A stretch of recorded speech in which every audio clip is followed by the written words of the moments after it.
6 മണി കഴിഞ്ഞു ഞാൻ ഉണർന്നത് കേട്ടോ.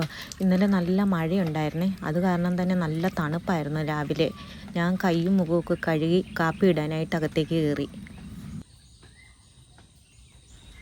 നമ്മുടെ മുറ്റത്തിനപ്പുറമൊക്കെ ഭയങ്കര മഞ്ഞ് വന്ന് കിടക്കുകയാണ് കേട്ടോ. എനിക്ക് മുറ്റത്തൊരു വലിയ ചെമ്പരത്തിയുണ്ട്, അത് നിറയെ പൂത്ത് നിൽക്കുകയാണ്, കണ്ടില്ലേ? ഇഷ്ടം പോലെ പൂവുണ്ട്. നമ്മൾ എണ്ണ കാച്ചാനും ഒക്കെ ആയിട്ട് ഇതിൽ നിന്നാണ് പൂ പറിക്കുന്നത്. നോക്കിയേ, ഈ ചെമ്പരത്തിക്ക് അപ്പുറമൊക്കെ നല്ല മഞ്ഞാണ്. അപ്പോൾ ചുറ്റും മഞ്ഞിങ്ങനെ മൂടിക്കിടക്കുകയാണ്. കാണാൻ നല്ലൊരു ഭംഗിയാണ് കേട്ടോ.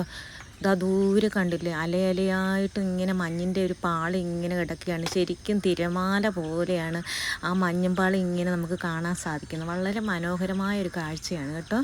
നോക്കിയേ, ഇങ്ങനെ അതിൻ്റെ മഞ്ഞിങ്ങനെ വീശി ഇങ്ങനെ വരുന്നതായിട്ടാണ് നമുക്ക് ഫീലാവും. നല്ല തണുപ്പൊക്കെ ഉണ്ടെങ്കിലും കാപ്പിക്ക് വെള്ളം വെച്ചിട്ട് ഞാനിതിങ്ങനെ കണ്ട് കുറച്ച് നേരം നിന്ന് ആസ്വദിച്ചു കേട്ടോ. അത് നല്ല രസമല്ലേ കാണാനായിട്ട്. കുറച്ച് സമയം കഴിഞ്ഞപ്പോൾ ഞാനിങ്ങനെ കയറി പോന്നു. 2 ദിവസമായി ഞാൻ എൻ്റെ അടുക്കളയിലേക്ക് വന്നിട്ട് കേട്ടോ. അതുകൊണ്ട് തന്നെ മൊത്തത്തിലൊരു അലങ്കോലമായിട്ട് കിടക്കുകയാണ് കേട്ടോ. നമ്മൾ അടുപ്പൊക്കെ ഉണ്ടാക്കിയതിൻ്റേതായിട്ടുള്ള മണ്ണും കാര്യങ്ങളൊക്കെ ഉണ്ടായിരുന്നു ഇവിടെ. പിന്നെ അതുപോലെ വിറകൊക്കെ നനയാതെ പെറുക്കി ഞാൻ ഇതിലേക്ക് ഇടാറുണ്ട്. അപ്പോൾ അതിൻ്റെയൊക്കെ പൊടികളും കാര്യങ്ങളൊക്കെ നല്ല രീതിക്കുണ്ടായിരുന്നു. അപ്പോൾ അതെല്ലാം ആദ്യം ഒന്ന് അടിച്ച് വാരി വൃത്തിയാക്കണം. അതുപോലെ തന്നെ മുറ്റവും മൊത്തത്തിൽ വൃത്തികേടായിട്ട് കിടക്കുകയായിരുന്നേ. അതെല്ലാം തൂത്തുവാരി കഴിഞ്ഞിട്ട് ഞാൻ കുറേ വിറക് കീറിയിട്ട് കാപ്പി ഇടണം, അതുപോലെ തന്നെ ചോറ് വെക്കണം. വിറകൊന്നും ഉണ്ടായിരുന്നില്ല. അപ്പോൾ പിന്നെ 2 കമ്പ് വിറകൊക്കെ കീറാൻ വേണ്ടിയിട്ട് ഞാൻ മുറ്റത്തേക്ക് ഇറങ്ങി.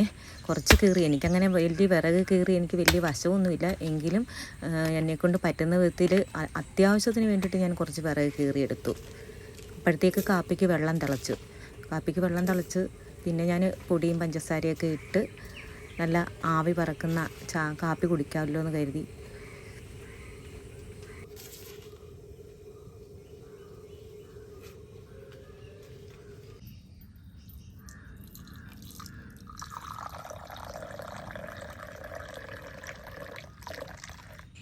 കാപ്പി കുടിച്ചുകൊണ്ട് എൻ്റെ ഇന്നത്തെ പരിപാടികളെക്കുറിച്ച് ഞാൻ ആലോചിച്ച്. ആദ്യം ദോശ ഉണ്ടാക്കണം, പിന്നെ മുട്ട കറി വെക്കണം. അങ്ങനെ കാപ്പി കുടിച്ചുകൊണ്ടിരിക്കുമ്പോൾ മുറ്റത്ത് പെരും മഴ കേട്ടോ.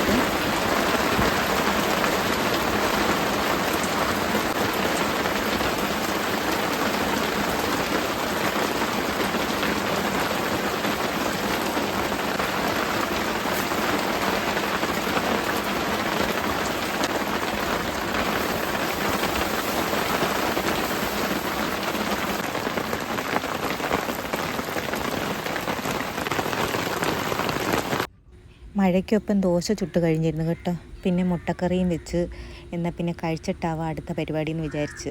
ഞങ്ങളുടെ പൂച്ചക്കുഞ്ഞ് എൻ്റെ അടുത്ത് വന്നിരിപ്പുണ്ടായിരുന്നു കേട്ടോ. ശരിക്കും പറഞ്ഞാൽ ഈ മണ്ണടുപ്പിൽ മൺകലത്തിൽ ചോറ് വെച്ച് കഴിക്കുന്നതൊക്കെ ഒരു പ്രത്യേക രുചിയാണ് കേട്ടോ. നമുക്ക് ഗ്യാസ് അടുപ്പിൽ വെച്ച് നമ്മുടെ സ്റ്റീലിൻ്റെയോ അലുമിനിയത്തിൻ്റെയോ ഒക്കെ പാത്രങ്ങളിൽ വെച്ച് കഴിക്കുന്നത് പോലെ അല്ല. ശരിക്കും ഇത് നമുക്ക് ഒരു ദോഷവും നമ്മുടെ ശരീരത്തിന് ഉണ്ടാകുന്ന ഒരു രീതി അല്ലല്ലോ. പണ്ടത്തെ കാലത്തൊക്കെ ഇങ്ങനെയായിരുന്നില്ല. ചാണകം മെഴുകിയ തറയിൽ മണ്ണടുപ്പിൽ മൺകലത്തിൽ ചോറ് വെച്ച് നമ്മൾ കഴിക്കും അല്ലേ. ഇന്നത്തെ കാലത്ത് ഇപ്പം കോൺക്രീറ്റ് അടുക്കളയും ടൈല് പാകിയ തറയും ഒക്കെ ഇന്നല്ലേ വന്നിരിക്കുന്നത്. അപ്പോൾ എൻ്റെ ഈ ചെറിയ വീഡിയോ നിങ്ങൾക്ക് ഇഷ്ടമായെങ്കിൽ നിങ്ങൾ എന്നെ സപ്പോർട്ട് ചെയ്യണം കേട്ടോ. അടുത്ത വീഡിയോയിൽ കാണും വരേക്കും എല്ലാവർക്കും നമസ്കാരമുണ്ട്. സബ്സ്ക്രൈബ് ചെയ്ത്, ലൈക്ക് ചെയ്ത്, കമൻറ്റ് ചെയ്ത് സപ്പോർട്ട് ചെയ്യുക കേട്ടോ.